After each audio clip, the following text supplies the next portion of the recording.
forms. Web forms tab. Yeah, under inspectors. Okay. Under inspector web forms. Okay. And now can you click the other rows on the left side? Click. Next one, please.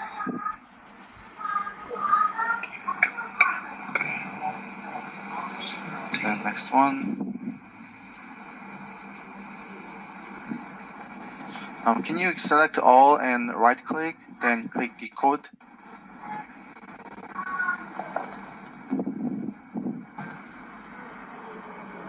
This one? Yeah, right click and yeah, decode, yes.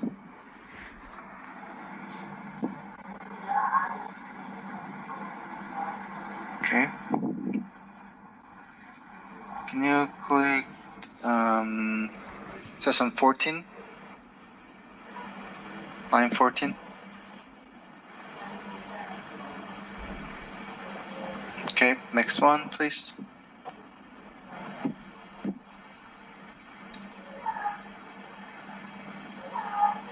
Okay, and the next one.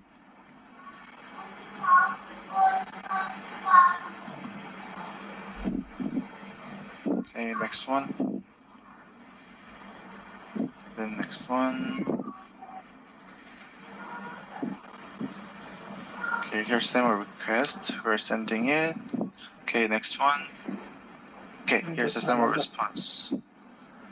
Just hold on. Just can you go back? So go back. So how do we get this as an API?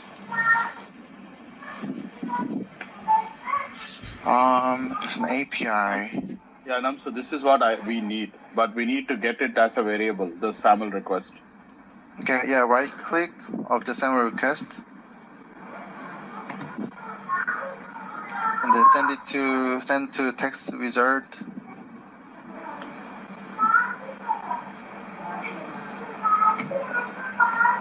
And the transform, there's a drop down. You can click from deflated SAML.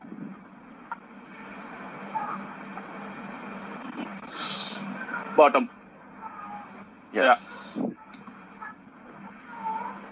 Yeah, this is what we are sending. So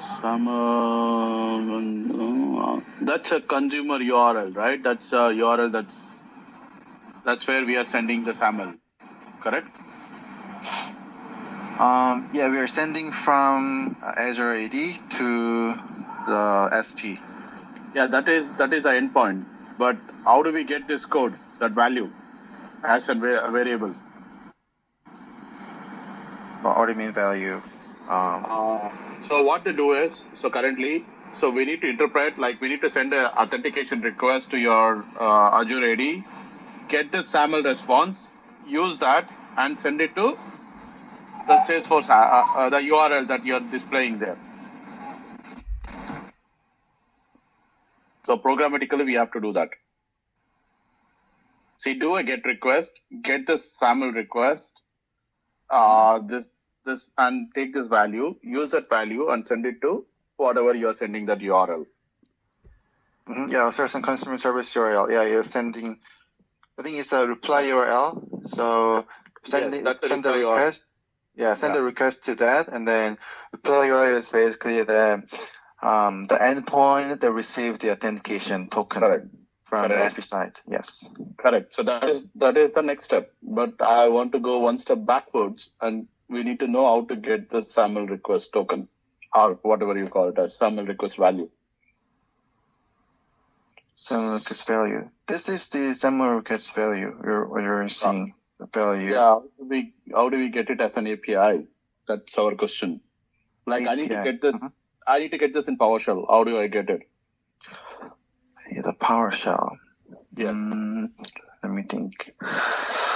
So you're going to the web browser is fine. I want it through PowerShell. So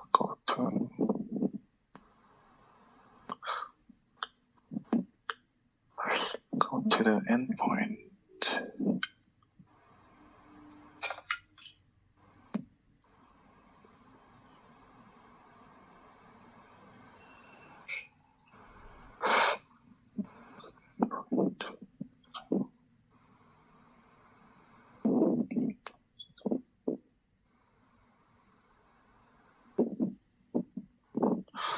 Go to endpoint. Show SAML request. Sharath, can you export this and send it to me, if you don't mind?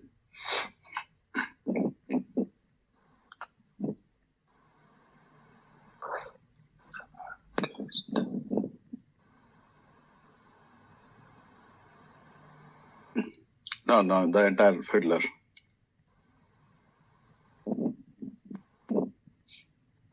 Yeah, you can click File and Export.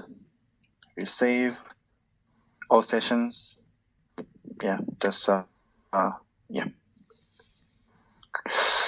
SAML request. Yeah, you got it. What we need, right, Namsu? Yeah, I mean, I understand that you want to get this value when you run PowerShell? something on PowerShell, Yes. right? Yes. So I want to get this value and use that value and then send it to the request URI, like the response URI.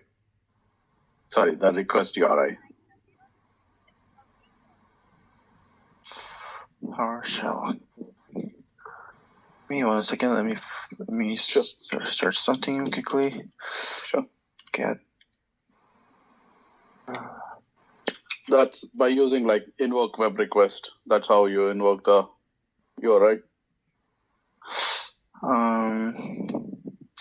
Yeah, I think it will be similar to that. Maybe.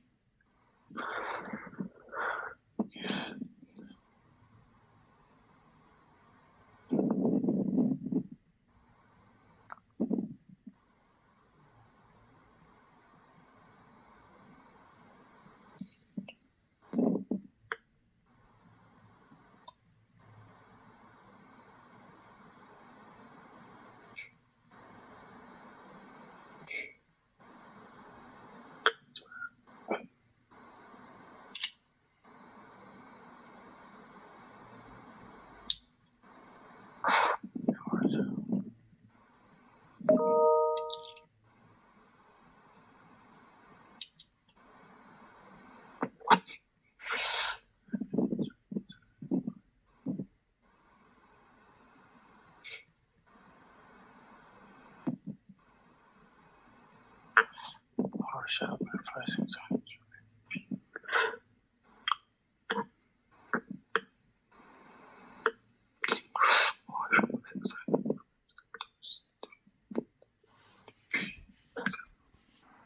The browser, but on the Postman and PowerShell, because it is not a browser and not a web browser. So and also SAML protocol is the web protocol. So I don't think Power can see the response and request on the PowerShell on Postman. Just for your understanding, SAML is not just a web response. So you can use the API to get that response. OIM provides it, and even other vendors, like other IAM vendors provides it. So only Azure, it's not happening. Okay. So, and even if you use a ASP.NET, say for example, if I want to use ASP.NET to call this, so how will I call this? So I need to authenticate. I need to use a ASP.NET application, authenticate against AD, and get a token, use that to do my rest of the work. So how do I do that? It's a simple like that. See, I'm developing a ASP.NET application, right? So, and I want to first authenticate against your Active Directory and get the response, use that response, then do the rest of the work. So that's what I'm trying to do. So. Okay. So I'm just trying to access it programmatically. It's not browser, like I want to use it through program. Yep.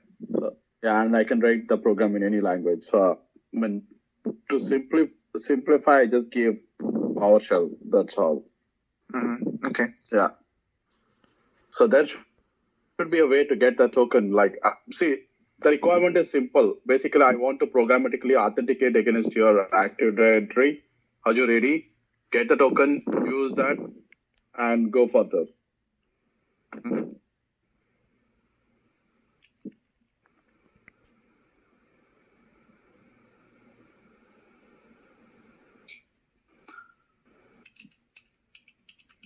So we have, I'm discussing with my team, talking to my team a little bit, and then I think this one we have Azure AD team only supports the developer support and more have knowledge about API. So I can support that in the web browser situation, like a SAML, SSO testing.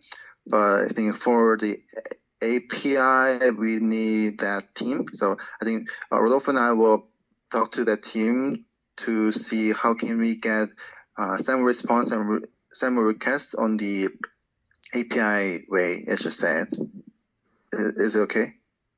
Yeah, that's what we have been asking, right? From the time we have raised that incident, and it's just going in circles, and we are not getting any.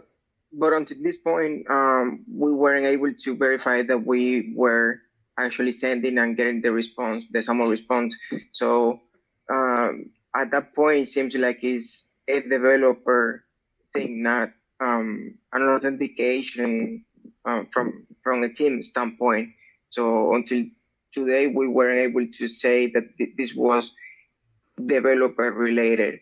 So that's why now that we have come to the conclusion that this is a developer thing, not just because at the beginning we were just trying to figure out how we could change Salesforce to be an IDP initiated app, because it was previously it was doing SP initiated app. So we were able to figure that out. We had to add the application as a non-gallery app.